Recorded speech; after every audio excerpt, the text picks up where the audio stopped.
The 1990s. It's strange for an enlightened teacher to talk about a time period, since we don't believe in time or space as most people know it. We live in a continuum of perfect attention, but yet there is time and space in the relative plane. And there's astrology. Astrology is the science of time and space. It is the science of karma. It has to do with places in which you locate your body, energy fields that affect you. What we seek to do is push all energy fields away from our bodies so that we can perceive life perfectly and clearly. Astrology is an indicator of karma. You're born in a certain geographic place, in a certain dimension. At the moment of your birth, a variety of energies are present, and they lock at the moment of birth for you, and from that moment on, there are only the various choices that one can make from that location, from those energies, with whatever you enter an incarnation with, which is karma, with the knowledge you have, with the knowledge you don't have, with the tendencies you have, the tendencies you don't have. So astrology offers us the possibilities. It simply shows us where we came in, what we came up in with, what we don't have, and the likely possibilities and karmic permutations according to the time-space continuum of our entry or at any given moment in our life, vis-a-vis location. The Earth is also revealed through astrology. It has its own little horoscope, you might say. And the planet Earth is going through a series of major transits in the 1990s, meaning not the Earth as a place per se, but the people on the Earth. The 1990s will be a determining period of time for another cycle. If humanity during this time chooses to throw away a lot of the mirages and illusions it's fooled itself with, then we will enter a very bright and golden age after 2000. It won't all happen in one day, but a trend will be started, and it will be an upward trend in terms of the evolution of consciousness. If, on the other hand, during this period of time, there's a descent in consciousness, that movement will be locked, and we will enter into a much darker age than the age we're currently in. It is not decided. Of course, as most prophets and mystics have said, there is a very large chance of a major cataclysm of some type, particularly in the area of 1997, 8, or 9. It really runs from 1997 to 2003. There's a karmic flaw or variation there. So there could be a giant cataclysm in which all life as we know it on the planet Earth is changed in some way. It's not guaranteed, but it's there. It's a possibility, and many people perceive it, and they're correct. But some say there's going to be nuclear war. There's no certainty of anything. Life isn't that certain. What we're dealing with is karmic variations, possibilities of cause and effect that are working themselves out on a global scale. It's not that certain. That's what makes life exciting, is it's not that certain.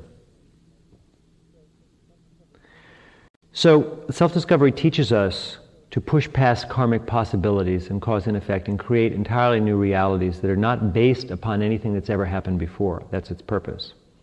The purpose of astrology is to show us our patterns, to show us our life, and then give us a way to push through everything that's supposed to happen, to skip it, and to move on to something more interesting.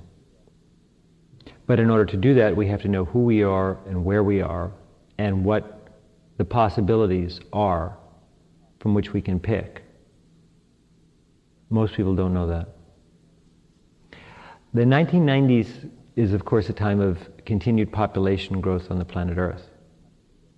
The consequences are devastating, needless to say.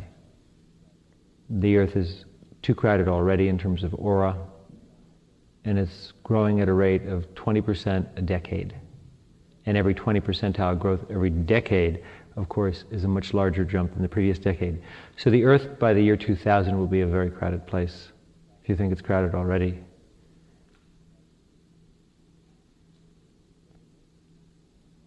But the most important thing about the 1990s is that it's a time of tremendous freedom. People will look back upon this time as a very free time. We become used to forgetting about hope. We think that hope doesn't exist, everything is worked out against us. That's the view of the average adult. Not true. Please cast your eyes, as we're starting the 1990s, to Europe and look at Czechoslovakia, which ushered in a new government today, the first democratic, basically based government in many years. No one could anticipate that this would happen. The people have had a bloodless revolution. They have chosen freedom as opposed to communist oppression. The 1990s has begun with some very, very positive signs in Eastern Europe. It's a time when decisions will be made which will last for thousands and thousands of years. I suppose that's true at any time, but not like this. The 1990s for the planet Earth people are like a Saturn return. We're born when Saturn is in a certain position. Saturn signifies karma. And we follow a karmic progression for 29 years till Saturn returns to its original place. The same progression can continue, but at 29, there's an optimum moment, there's a window that opens whereby we can totally change our life. That can be done if you have enough personal power and vision and perseverance and luck at any time. But at 29, it's very easy, particularly for people who do not meditate, who do not practice intermediate self-discovery or advanced self-discovery. It's very hard for them to change. But at 29, something happens to everybody. So let's say the Earth is about to be 29 during the 1990s. We've returned to a certain position.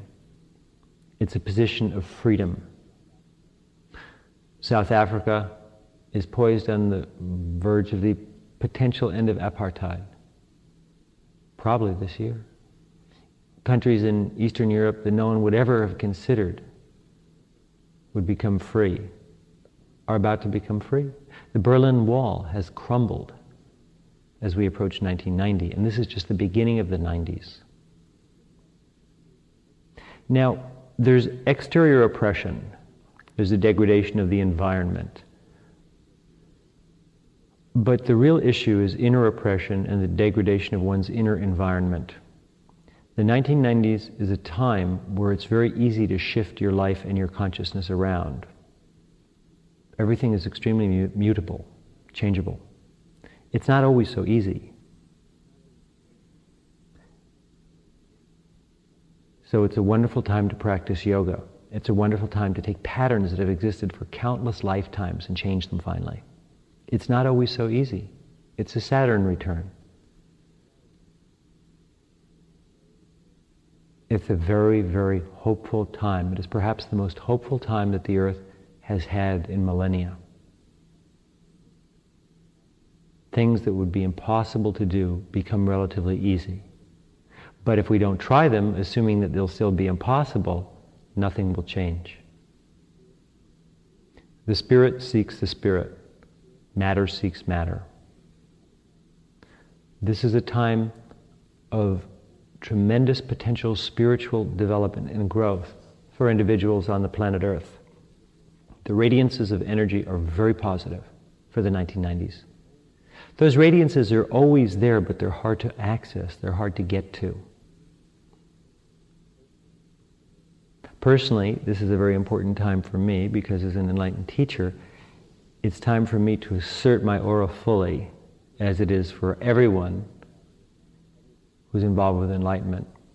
Because this is the time when we can do the most good, because things are mutable. And if we assert our auras as fully as we can, we maximize the possibility for individuals to choose personal growth as opposed to stagnation. So this will be for all people who teach enlightenment or engage in any part of the practice, their most active period. It's the time of work. It's the time of adventure. After 2000, it matters, but not as much. The karmas will be locked. They can still be changed on a case-by-case basis, but on a world basis, very hard to do. So this is perhaps the most wonderful time that will ever be.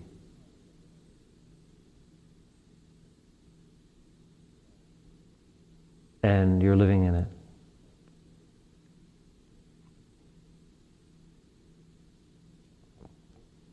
It's a time of hope. It's a time of adventure. And it's a time of testing, of challenge. It's a time to change.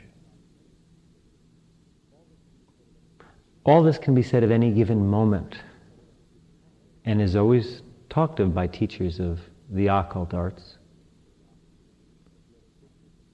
But yet at this particular time, in this particular interdimensional configuration, things are possible that are very difficult, if not impossible, for a planet at this time in its evolution. It's a wonderful time. It's a time of awakening, potentially. So will the great wall that divides you fall? Have you hung on to your beliefs that you had so long ago and your optimism? Can you bring it up again? Can you end apartheid inside yourself? Can you throw off the totalitarian suppression of forces, powers that have held you down for so long? It's time. If you're going to do it, this is the time. That's always there to do. But after the year 2000, it will be much more complicated. On a case-by-case basis, it can be done, but it's much more complicated. I don't envy the task of people who begin their self-discovery after 2000. But if they practice the methods that have proven true throughout the ages, it will work for them. It will just be hard, but worth it always.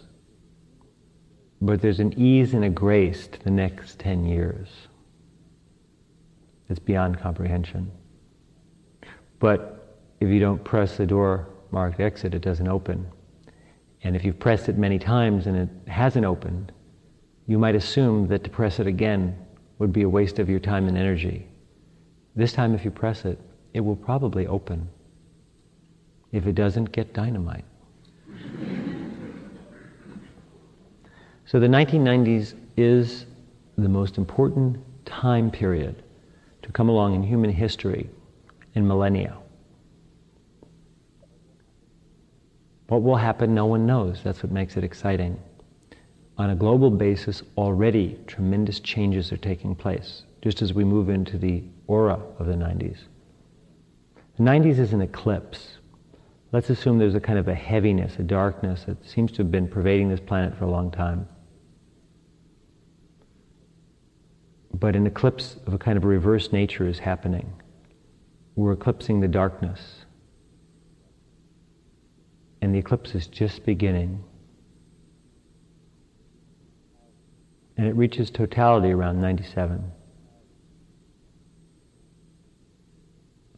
And then it really ends around 2000, 2003. It moves faster as it goes on. It's not an even-paced eclipse.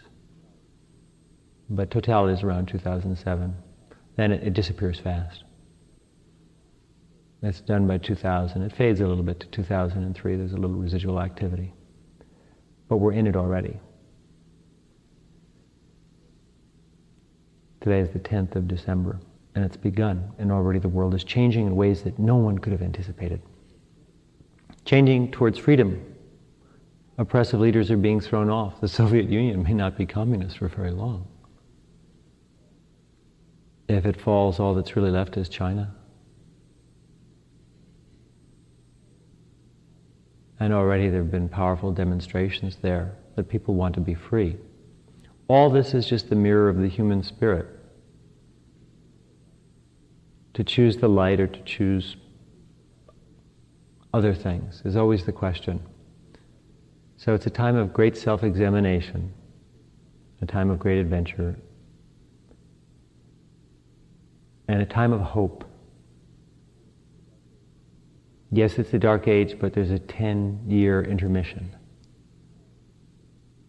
And certain things are still difficult. The earth is crowded, there's a lot of dark aura, there are a lot of heavy karmic patterns, but there's an era of hope. And it's already begun.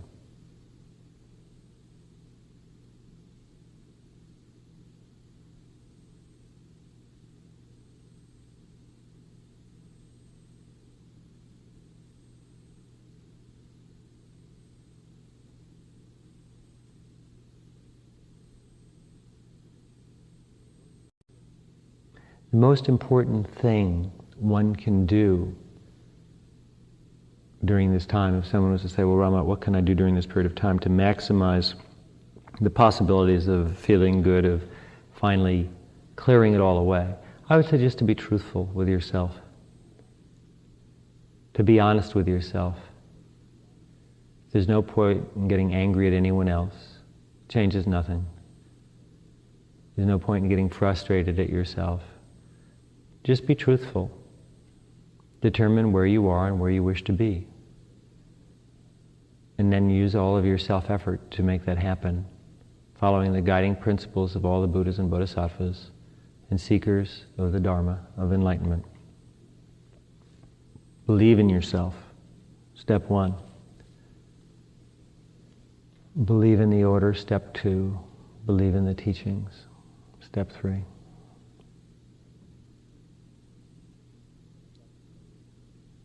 Self-discovery works. Countless individuals and countless universes have practiced it and achieved enlightenment, or just gone into higher states of knowledge. If you follow the principles, they're true.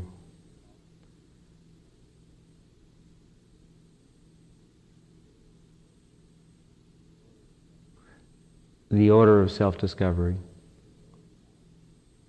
those who practice, they deserve your respect. If you respect them, you respect yourself. It's easy to be critical, but it does no good, that kind of critical. What's important is to be supportive of all who practice. Anyone on any level, even if they don't call it self-discovery, that are seeking to awaken to their own potentials and possibilities, to the inner freedom, deserves your respect and support. It doesn't matter what it's called, or even if it's called nothing. The recognition of the waking of the spirit deserves your respect. If you respect it in others, you'll respect it in yourself. Believe in yourself always. You have no idea what you're capable of. You haven't tried. Try. You'll be surprised very pleasantly. We're entering an age of hope and of brightness. And certainly in every bright sky there's a few dark clouds, otherwise there'd be no definition. No perspective. But inwardly there's a high gradient aura in which all the karmas are loosening. So it's a time of bright belief. And if you follow that belief, you won't be disappointed.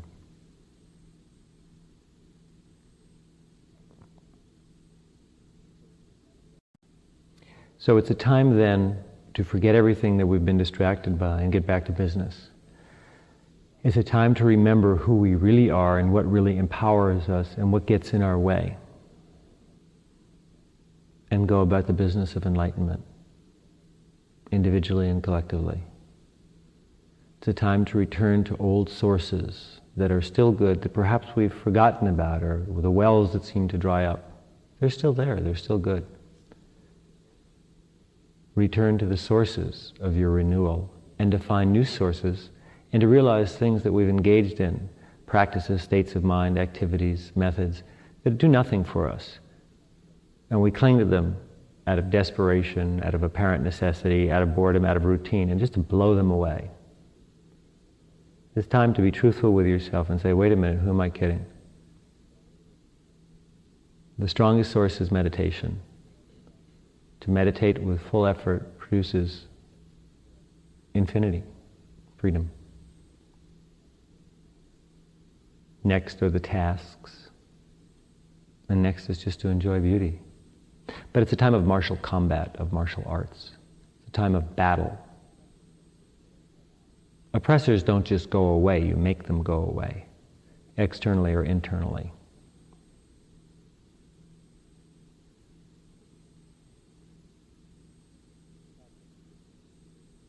Passive resistance is good in some circumstances. In other circumstances, active resistance is the only way.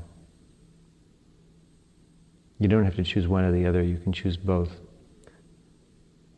To achieve a revolution, you have to apply whatever method is applicable in any given situation. Otherwise, there's no revolution. The path of least resistance is the best. Passive resistance is fine if it works. If it doesn't, active resistance must be considered. It's interesting, the Dalai Lama, in accepting the Nobel Peace Prize, said that he's been trying this passive resistance for Tibet, but he's beginning to consider the possibility that something else may be required to remove the Chinese. So I salute him for being able to step outside of his own convictions in the eye of reality. Step outside of your own convictions and deal with reality instead. Just see what is necessary to clear your mind, purify your being, and to return to a state of perpetual innocence, the childlike state of hope and belief, and the stillness of the sage, the vastness of nirvana. This is the best time. There will not be a better time. There's always a better place to get to inside. But in terms of the ease in this particular universe, it will never be easier than now. Unless, of course, humanity chooses wisely and the entire age begins to shift and break the downward pattern that it's in and starts up. Then, of course, well, this is just the beginning of something that will get better and better. Otherwise, it just becomes more difficult. Personal growth always gets better and better, but it's more difficult in an environment, in an aura such as the world has had of hate, fear, negativity, and the complete denial of the spirit, or the rationalizing of it and packaging of it to the point where it has no power. The local church, the local synagogue, the local guru, who say nothing, mean nothing, and accomplish nothing.